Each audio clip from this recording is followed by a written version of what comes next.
Hello to the both of you. Thank you so much for joining me for this very interesting conversation. Please start by introducing yourselves. Ashwin Padiachi, Head of Legal and Compliance for Momentum Corporate.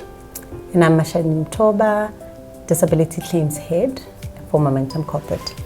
Thank you. So, very important conversation, disability claims.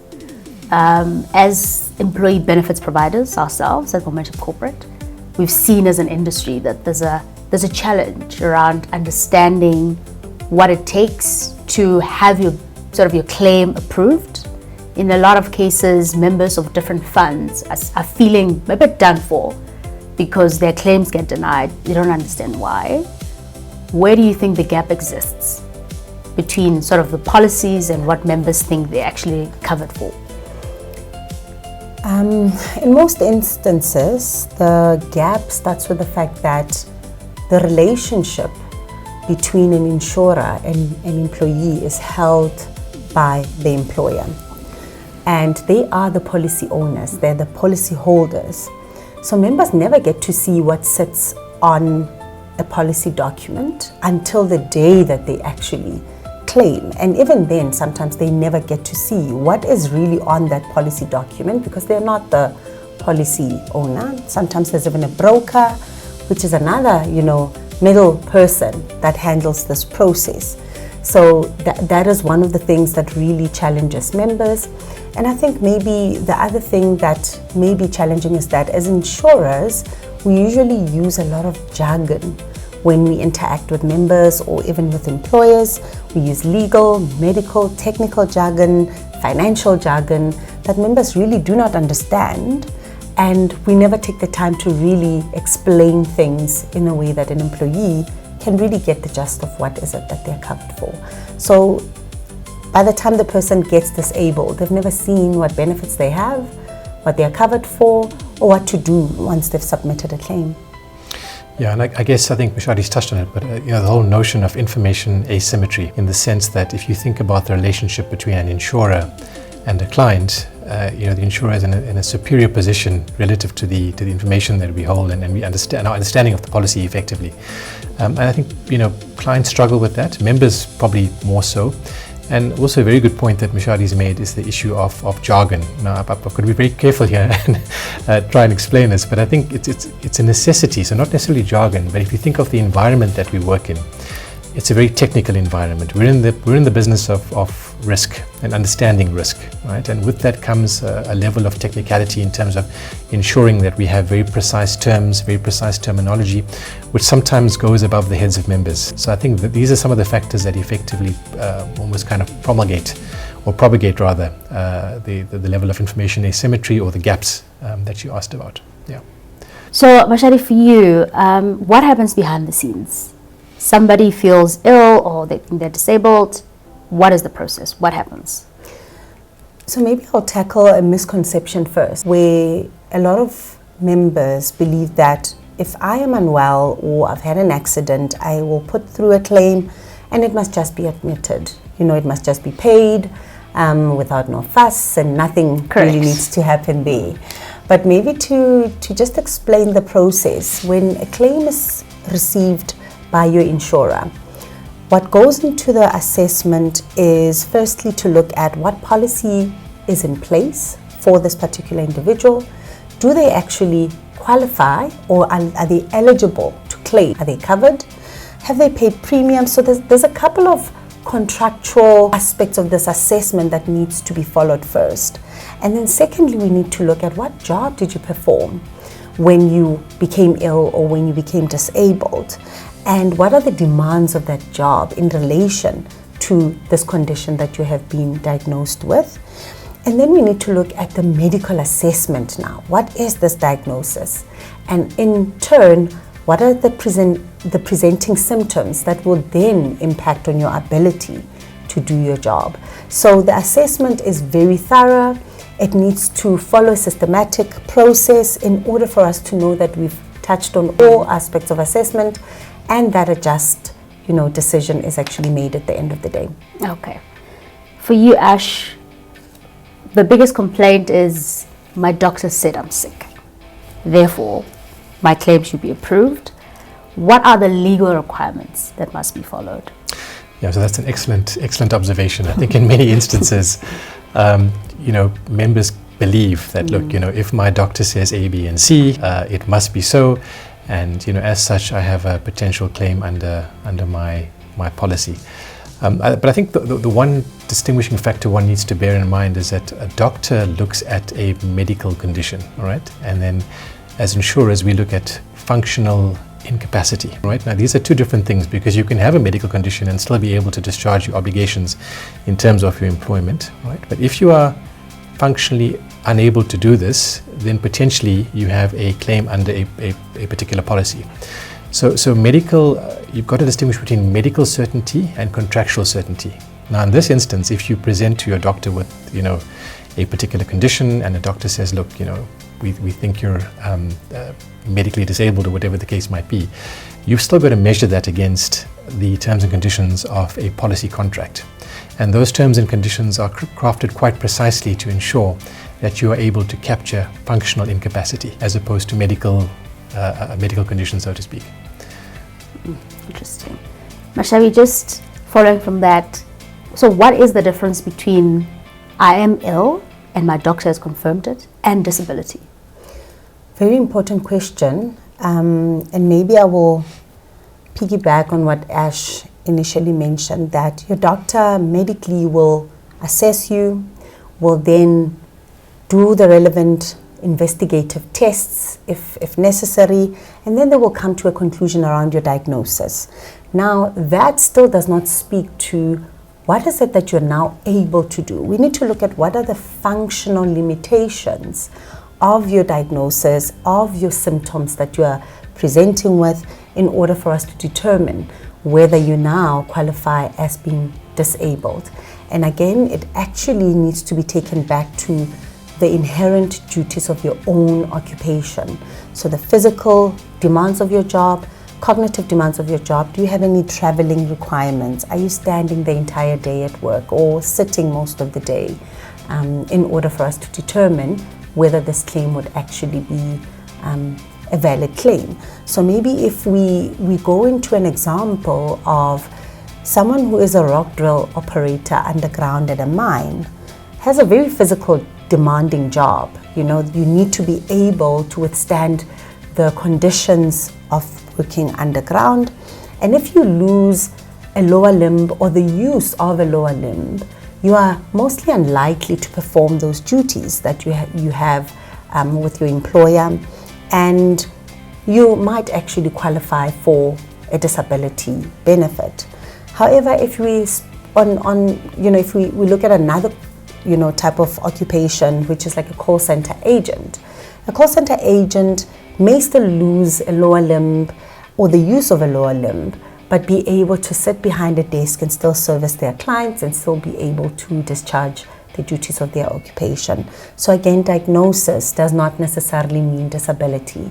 It should be looked at in the context of what your occupational duties are. Yeah, those nuances are definitely very important, because more often than not, somebody would say, well, I know so and so, and they have the same, they have the same illness or the same disability, and their claim was approved. Why not mine? Not considering those nuances of the jobs that we're doing that sort of distinguish between the individuals, right? Because you think it should be easy enough. Why not? I'm also disabled. We have the same illness. So I think that nuance is actually very important. Yeah. Let's talk about the R word, repudiation. Very, very harsh, strong word.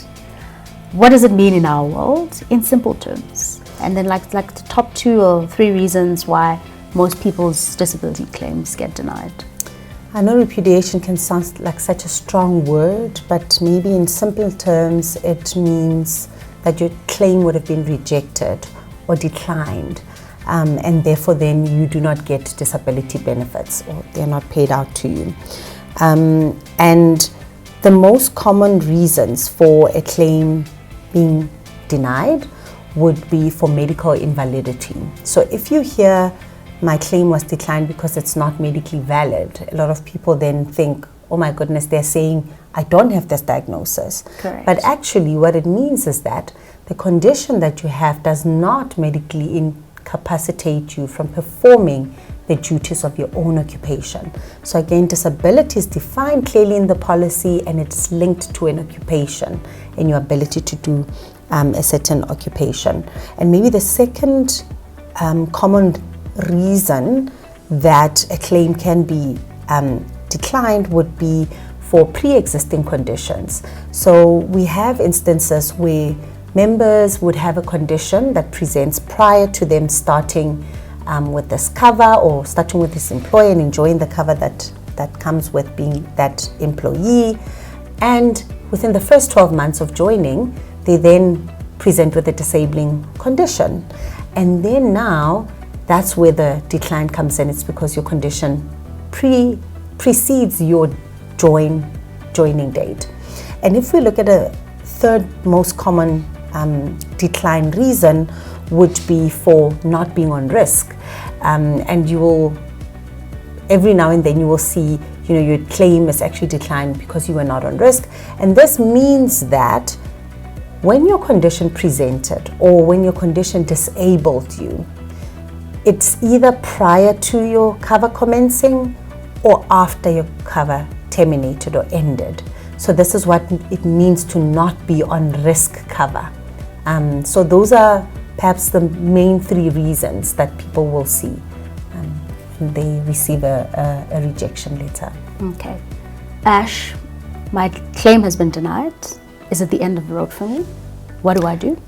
No, not at all. Not at all. I think the question, there's a myth or prevailing myth that says, you have no further option if your claim has been denied. But I think the overarching point I'd like to make is that no insurer sets out not to pay a claim. I think it's important to bear that in mind. But I think once a claim has been assessed and a decision has been made to repudiate, decline, reject, the words that Mashadi has used, you do have options in terms of an appeal process. So typically what would happen with most insurers is that the claim could potentially be reassessed internally, where a new assessor might be appointed. I think the one fact to bear in mind is that a different assessor might see a set of clinical facts that you present differently.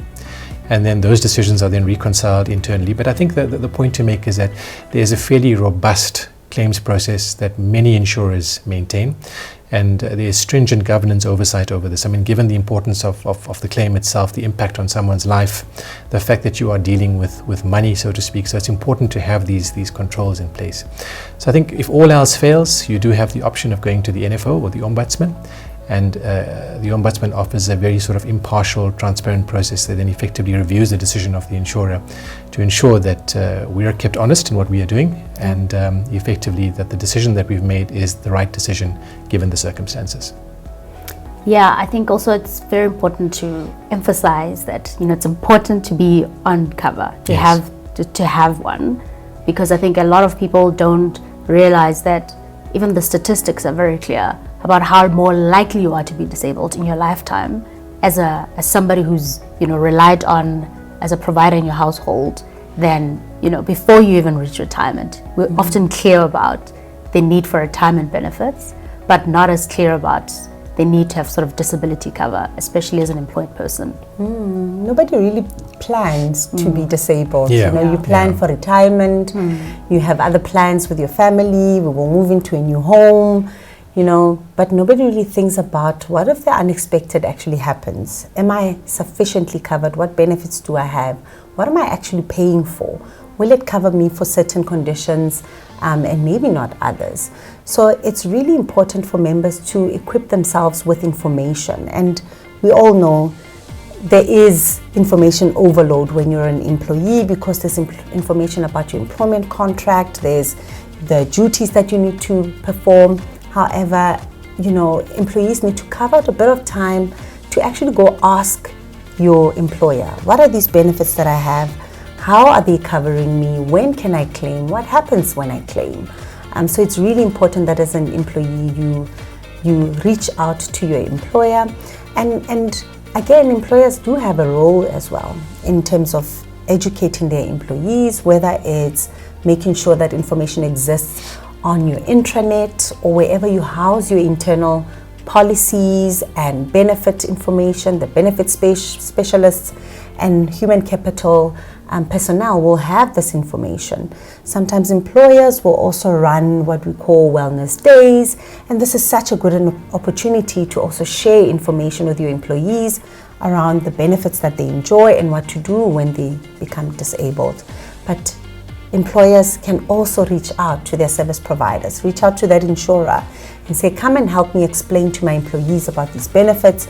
They have various questions, and I'm yet to meet an insurer that will not be willing to actually come and explain these benefits to their employees. So employees should never grow tired of knowing what is it that they're covered for, because while you don't plan for it, this is something that in reality can happen to anyone.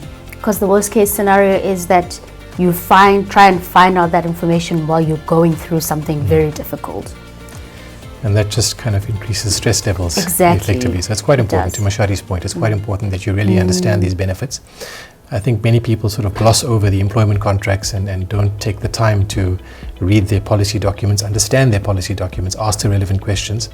And this comes back to my earlier point about information asymmetry. I think if you take the time to really understand these benefits, you'll find that at stage of claim, which we hope we never get to, but at stage of claim, it'll be a far more seamless process with the insurers. And perhaps also informing your loved ones around what benefits you enjoy with your employer, because unfortunately some conditions may render you incapacitated from you may be in a coma, you may not be able to speak and relay information to your loved ones. So if they are prepared, you've prepared them adequately to say, if this happens, this is where you go, this is who you contact, and this is what information you will get there.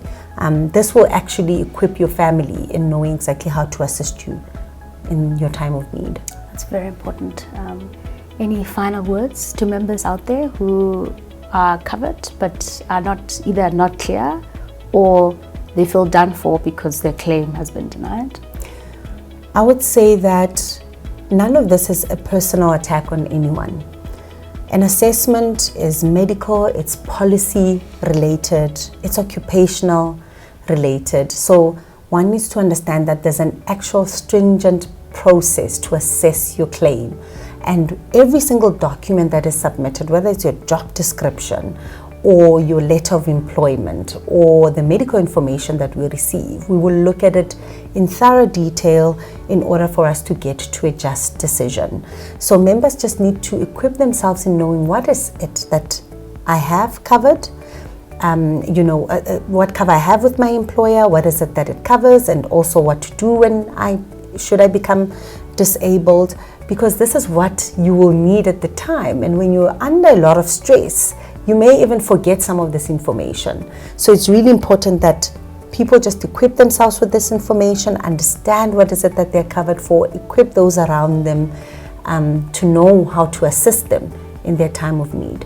And yeah, I believe that in that instance, the person will experience the process a lot less stressful when something like this happens. Yeah, I guess from my side, I suppose reading and understanding your policy contract, knowing what you're covered for, as Mashadi's mentioned in terms of benefits, but also just realizing that don't ever maintain the view that insurance is a grudge purchase. I know it is always regarded as a grudge purchase, but the importance of having adequate cover is I can't stress that enough. So from that perspective, yeah, just get to know what you've got and how you're covered. And maybe just one last point to Ash's point is that we forget that this is, for most households, this is the very only benefit that anyone enjoys in that particular household. So it's so important that you know, how will this assist my household once I am disabled? So it's really important to take it back to that. What will happen to my family should I become disabled? And what information can I equip them with? So it's definitely security for the provider in the household. 100%. Right? Like it protects the future and the present and whatnot, especially in this economy. It's very important. 100%, yeah. Okay, thank you so much. This was such a great conversation.